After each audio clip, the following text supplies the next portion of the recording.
Hello বন্ধুরা, কেমন আছো সবাই? আমি গৌরী চলে এসেছি আজকে আরেকটা রেসিপির সাথে। তো তোমরা এখন দেখছো গৌরীস কিচেন হোম। তো আজকের রেসিপি আমাদের মুসুর ডালের বড়া। আমি কিন্তু এই বড়াটা একদম মুসুর ডাল দিয়ে করে নিয়েছি। এই রেসিপিটি করতে কিন্তু খুবই কম সময় লাগে, একদম সহজ পদ্ধতিতে ও কম উপকরণে হয়ে যায়। তো চলো রেসিপিটি স্টার্ট করি। দেখো এখানে আমি 2 থেকে 3 ঘন্টা আগে এই ডালটাকে ভিজিয়ে রেখেছিলাম। মুসুর ডাল কিন্তু ভিজতে খুবই কম সময় লাগে, একদম কম সময় ভিজে যায়। আগের দিন ভিজিয়ে রাখার কোনো দরকার নেই, রান্না করার 2 থেকে 3 ঘন্টা আগে ভিজিয়ে রাখলেই যথেষ্ট। তো দেখো এরপর আমি নিয়েছি এখানে একদম কম উপকরণ। এখানে নিয়েছি 2টো পেঁয়াজ, নিয়েছি 7-8টার মতো রসুন, আর নিয়েছি পরিমাণ মতো ঝাল। ঝালটা তোমাদের পছন্দ মতো এখানে নিয়ে নেবে। আমি একটু ঝাল বেশিই পছন্দ করি, তার জন্য একটু বেশিই লঙ্কা কুচি দিয়ে নিয়েছি। তো এরপর আমি এখানে দেখো একটা মিক্সি নিয়ে নিলাম। এরপর আমি এই ডালটাকে কিন্তু পেস্ট করে নেব। ডালটাকে কিন্তু আমি একদম স্মুথ পেস্ট করব না, একটু যেন দানা দানা থাকে, একটু যেন গোটা গোটা থাকে, সেই রকমভাবেই পেস্ট করব, যেন খেতে ভালো লাগে। তো চলো পেস্ট করে নিই। তো দেখো এখানে আমি একটা মিক্সি জারের মধ্যে নিয়ে হাফ বাটির মতো এখানে আমি ডাল দিয়ে দিলাম। তো এরপর আমি ঢাকাটা বন্ধ করে এটাকে আমি একদম পেস্ট করে নেব। এটা কিন্তু একদম পেস্ট করা যাবে না, দানা দানা রাখতে হবে। দেখো আমি ঠিক এই রকম করে রেখেছি, একটু কিন্তু দানা দানা রয়েছে। তো ঠিক এইভাবে করলে কিন্তু খেতে ভালো লাগে। তো এরপর আমি একটা বাটির মধ্যে ঢেলে নিচ্ছি।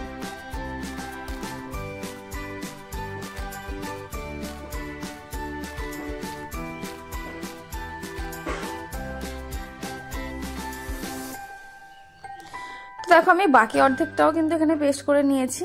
এবার পুরো ডালটাকে আমি বাটিটার মধ্যে ঢেলে নিলাম।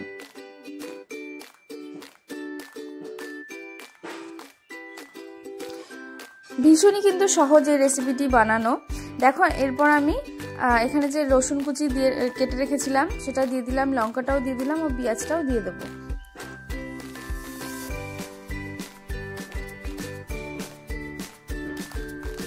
এরপর দিয়ে দিলাম স্বাদ মতো লবণ।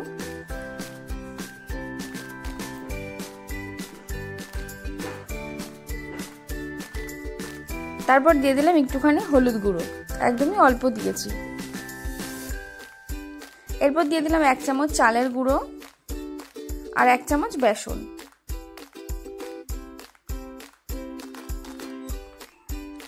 আর এখানে দিয়েছি আমি একদম একটুখানি খাবার সোডা। তো এটা দিলে কিন্তু ভালো বেশিক্ষণ পর্যন্ত মুচমুচে থাকবে বড়াটা, সেই জন্য আমি খাবার সোডাটা দিয়েছি।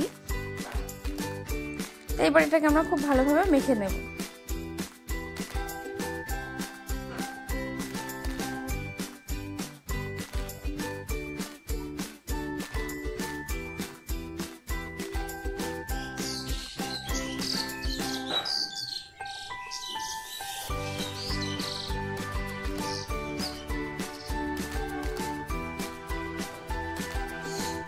তো দেখো বন্ধুরা আমার কিন্তু এখানে মাখা হয়ে গেছে।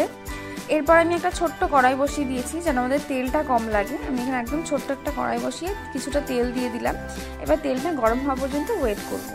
এই বড়াটা কিন্তু আমি একদম মিডিয়াম ফ্লেমে ভাজবো, যেন একদম পুড়েও না যায়। আবার অনেকটা সময় নিয়ে ভাজলে কিন্তু বড়াটা মুচমুচেও হবে। তো সেই জন্য আমি একটু লাল লাল করে ভেজে নেব, আর ফ্লেমটা একদমই মিডিয়ামে রেখে।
বন্ধুরা দেখো এরকম উল্টে পাল্টে ভেজে নিতে হবে।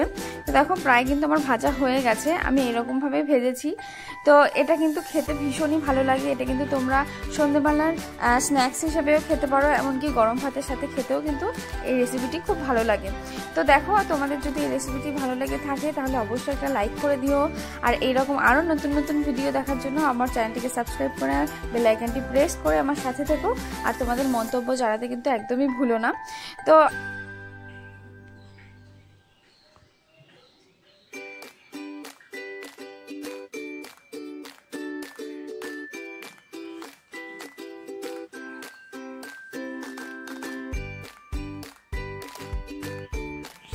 বন্ধুরা দেখো আমি আরেকবার ভেজে নিচ্ছি।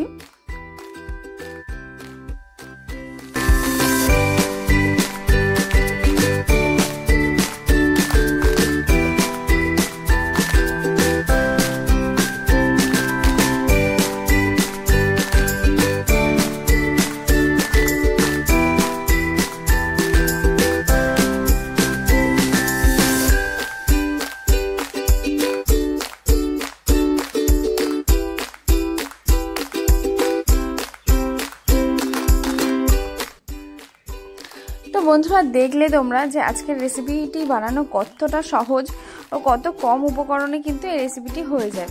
তো এই বড়াটা খেতে কিন্তু ভীষণ ভালো লাগে, আমার তো খুবই ভালো লাগে। তোমরাও ট্রাই করো, আশা করি তোমাদেরও ভালো লাগবে। আর যদি ভিডিওটি ভালো লেগে থাকে তাহলে কিন্তু অবশ্যই একটা লাইক করে দিও। তো আজকের জন্য তো এই পর্যন্তই, দেখা হচ্ছে আবার পরের কোনো রেসিপিতে।